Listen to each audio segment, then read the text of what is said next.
साथियों नमस्कार। आप सभी कैसे हैं? आशा करता हूँ बहुत अच्छे होंगे। आप सब अपनी तैयारी में लगे होंगे। मैं एलाइट परिवार से अजीत सर आप सभी का बहुत बहुत स्वागत करता हूँ। साथियों आज एक बड़ी दुखद घटना के साथ आपके बीच में उपस्थित हुआ हूँ। जैसा कि आप जानते हैं कि बॉलीवुड की एक बहुत बड़ी हस्ती धर्मेंद्र साहब का निधन हो गया। ये वो लोग हैं जैसे अमिताभ बच्चन साहब, धर्मेंद्र साहब, राजकुमार साहब, ये ऐसी हस्तियां थी साहब कि ये बॉलीवुड की ये पिलर का काम करते थे। ये नींव ही रखे थे एक तरह से मान लिया जाए। हालांकि इससे पहले भी और भी बॉलीवुड में अच्छे अच्छे कलाकार थे, लेकिन इनके आने के बाद एक क्रांति सी आ गई, एक क्रांति सी आ गई और अब वो हमारे बीच में नहीं है। ये प्रकृति की देन है कि जो आया है उसको जाना है। लेकिन इस आने जाने के बीच में जो टाइम आपको मिला है उसमें क्या आप देके जा रहे हैं इस समाज को, इस देश को, इस दुनिया को, यही सबसे बड़ा मायने रखता है जीवन का। लोग आते हैं, लोग चले जाते हैं, कोई 10 साल होता है, कोई 100 साल होता है इस अभिनय मंच पर, लेकिन जाना सबको है। जो आया है उसको जाना ही है। ये नेचर का नियम है, रूल ऑफ नेचर। आया है तो जाएगा। लेकिन खास ये है कि इस बीच में कौन क्या देके गया है, इनकी चर्चा हम लोग क्यों कर रहे हैं। आने जाने की होड़ में तो तमाम लोग आते हैं और जाते हैं। डेली हजारों करोड़ों लोग मरते हैं, डेली हजारों करोड़ों लोग आते भी हैं। ऐसा नहीं है, लोग आते हैं, लोग जाते हैं, उनको कोई चर्चा तक नहीं करता। लेकिन कुछ लोग ऐसे अहम रोल करके चले जाते हैं उस अपनी एक जीवन लीला में कि उनको लोग जाने के बाद भी याद करते हैं। यही होना चाहिए एक व्यक्तित्व। हर इंसान का कुछ ना कुछ अपना एक अलग व्यक्तित्व होना चाहिए, जो उनके जाने के बाद भी लोग उनके उस व्यक्तित्व, उस हुनर की वजह से लोग जाने, उनके काम की वजह से लोग जाने। जिसे कहते नहीं है कि जन्म नहीं कर्म की पूजा करनी चाहिए, वैसे बहुत सारे लोग आए और चले गए, उनका आज भी हम लोग नाम लेते हैं। आज भी जो लोग देके गए हैं, किसी की कोई फिलॉसफी है, कोई कोई कथन देके गया है, आज भी हम लोग कोडिंग करते हैं, कहीं भी लिखते हैं। तो क्यों? वो लोग वो चीज देके गए हैं जिसकी प्रासंगिकता आज भी बनी हुई है। उसी में से धर्मेंद्र साहब भी थे, बॉलीवुड में बड़ी हस्ती थे। इनका भी बचपन हमारे और आपके जैसा ही था। ऐसा नहीं है कि बचपन से ही इनके घर में बड़े बड़े एक्टर थे, बड़े बड़े ब्यूरोक्रेट थे, बड़े बड़े पॉलिटिशियन थे, ऐसा भी नहीं था। इनके जीवन भी एक सामान्य परिवार की तरह थी। लेकिन जैसे हम और आपके मन में इच्छा होती है कि मैं बहुत बड़ा आदमी बनूंगा, पॉलिटिशियन बनूंगा, ब्यूरोक्रेट बनूंगा, एक्टर बनूंगा, ऐसे ही उनके मन में भी एक इच्छा थी कि मैं एक्टर बनूंगा। हालांकि 1958 की एक अवार्ड उन्होंने जीता, फिल्म फेयर का अवार्ड। वो अवार्ड इनको डिसाइड कर दिया कि अब आप मुंबई जा रहे हैं।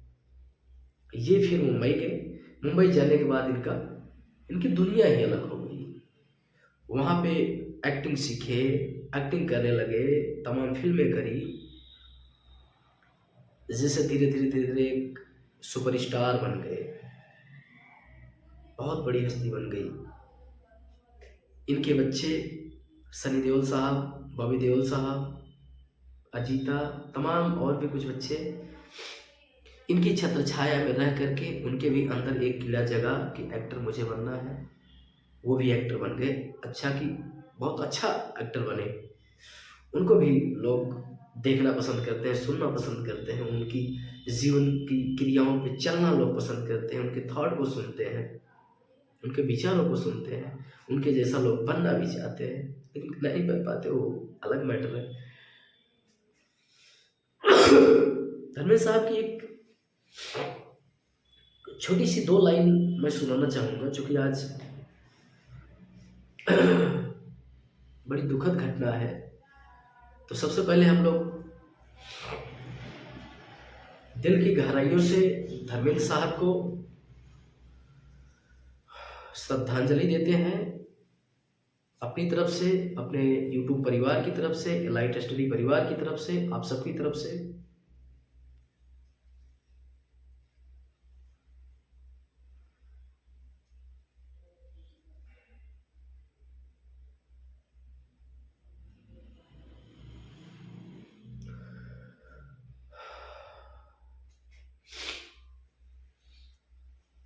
एक तरह से दुख ये घड़ी तो है ही, लेकिन एक तरफ ये भी फील होता है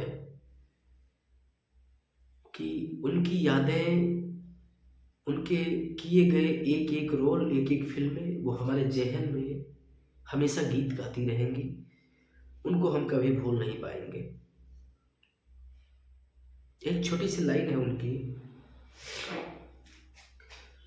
हो आज मौसम बड़ा बेईमान है, बड़ा बेईमान है आज मौसम, आने वाला कोई तूफान है, कोई तूफान है, कोई तूफान है आज मौसम, हो आज मौसम बड़ा बेईमान है आज मौसम, आज मौसम। बहुत बहुत धन्यवाद साथियों।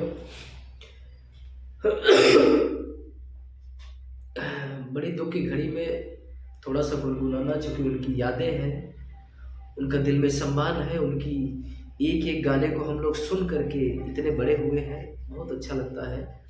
लेकिन आज इस दुख की घड़ी में बहुत कष्ट भी हो रहा है। थोड़ा सा हम लोग इनके बारे में जान लेते हैं। धर्मेंद्र साहब क्या थे, कैसे थे, आज कहाँ हैं, ये आपके करंट अफेयर में भी ये काम करेगा, और आप वैसे भी ऐसे ऐसे लोगों का जीवन परिचय जानना चाहिए। तो आपको मैं थोड़ा सा परिचय से अवगत करा दूं।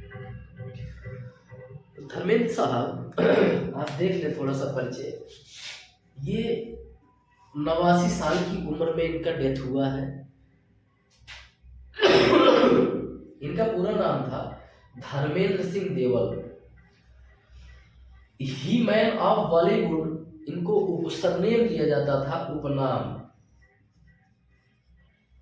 ही मैन ऑफ बॉलीवुड क्यों? क्योंकि इन्होंने 2 विवाह किया हुआ था। नंबर 1 किससे? प्रकाश कौर से। नंबर 2 किससे? हेमा मालिनी से। प्रकाश कौर से इनकी 4 संतानें थी, सनी देओल, बॉबी देओल, विजेता, अजीता। ये 4 संतानें थी प्रकाश कौर से। हेमा मालिनी थी, हेमा मालिनी से दो संतानें, ईशा व अहाना। इसलिए इनको कहते हैं ही मैन ऑफ बॉलीवुड। 8 दिसंबर 1935 को इनका जन्म हुआ था। 24 नवंबर 2025 को इनकी मृत्यु हुई थी। किसान सिंह देवल इनके फादर थे। सतवंत कौर इनकी माता थी। एक्टिव ईयर जो था इनका 1960 से 2025 तक ये काम कर रहे थे। धर्म इनका क्या था? सिख धर्म था। राजनीति क्या थी? ये 2004 में सांसद बने थे बाड़मेर जिला से, राजस्थान, और वो सांसद थे बीजेपी के। ठीक है। उसके बाद इनकी पैदाइश गांव में हुई थी, इसलिए गांव जैसा इनका व्यवहार भी है। आज भी इनका मरते तक इनका जो व्यक्तित्व था वो एक आम नागरिक जैसा था। वो सबसे मिलकर रहना चाहते थे। आप बीच बीच में उनकी शॉर्ट वीडियो, तमाम ऐसे वीडियो आप देख रहे होंगे, वो कभी खेत में, कभी फुलवारी में, कभी अपने नौकरों के साथ काम करते हुए बहुत अच्छा लगता है। ऐसे व्यक्तित्व महान है आप। फिल्म में इनकी बचपन से ही रुचि थी। 1958 में इनका फिल्म फेयर टैलेंट अवार्ड मिला था, जो मुंबई जाने के लिए इनको मौका दे दिया। इनकी पहली फिल्म थी दिल भी तेरा हम भी तेरे। शुरुआत रोमांटिक एक्टर इमेज एक्ट, यानी कि इनकी शुरुआती इमेज जो थी रोमांटिक एक्टर की थी, लेकिन बहुत जल्दी ये सफल अभिनेता बन गए। 1965 से 85 तक इन 2 दशकों में स्टार बन गए। गोल्डन एरा इसी को कहते हैं। सुपरहिट फिल्म इनकी शोले थी 1975 की। उसके बाद फूल और पत्थर था। उसके बाद थोड़ी सी और